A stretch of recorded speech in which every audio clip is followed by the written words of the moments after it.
تو ये पिछले दिनों में 2-4 दिन में एक वीडियो वायरल हुई है हमारे GRS NYC के खिलाफ। मेरा तो ये मानना है कि हमारे जो GRS NYC जो सिर्फ 6000 पर काम करते हैं, ACD साहब, उसके बाद BDO साहब या हमारे सेक्रेटरी हजरात, इनको बर्फ बारिश धूप में भेज देते हैं जियो टैग के लिए। अगर जियो टैग नहीं तो आपकी सैलरी नहीं निकलेगी।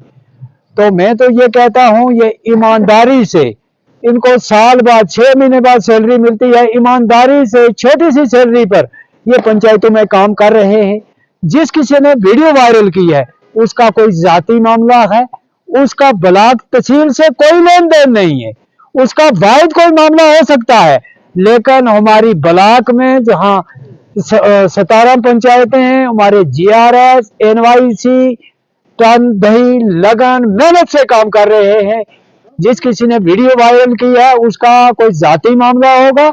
बाकी मैं तो ये कहना चाहता हूँ जिम्मेवारी से कि ये नायती तनदेही ईमानदारी और लगन से काम कर रहे हैं और किसी से कोई पैसा पाई नहीं ले रहे हैं। सोशल मीडिया पे वीडियो वायरल हुई थी GRS के खिलाफ।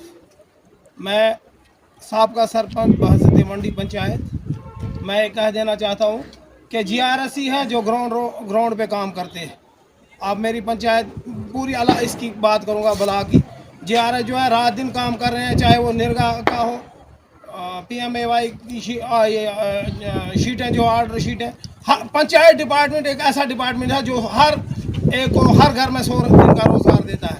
मैं ये कहना चाहता हूँ ये मीडिया हजरात से कि जो वायरल वीडियो हुए उनका पता क्या जाती ये अपना होगा, लेकिन इसमें मंडी ये ब्लॉक की बात करूंगा मैं, यहाँ पे GRS ही ग्राउंड पे काम करते हैं। मैंने परसों वीडियो साहब को कहा कि जितना GRS इस इलाके में काम करते हैं इतना कोई काम नहीं कर रहा है। पंचायत डिपार्टमेंट हर एक को रोजगार दे रही है 100 दिन का। मैं खुसूसी तौर पर panchayat secretary GRS block development officer का नहायत ही मशकूर हूँ जो ईमानदारी से काम करते हैं और हर एक घर में 100 दिन का रोजगार देते हैं।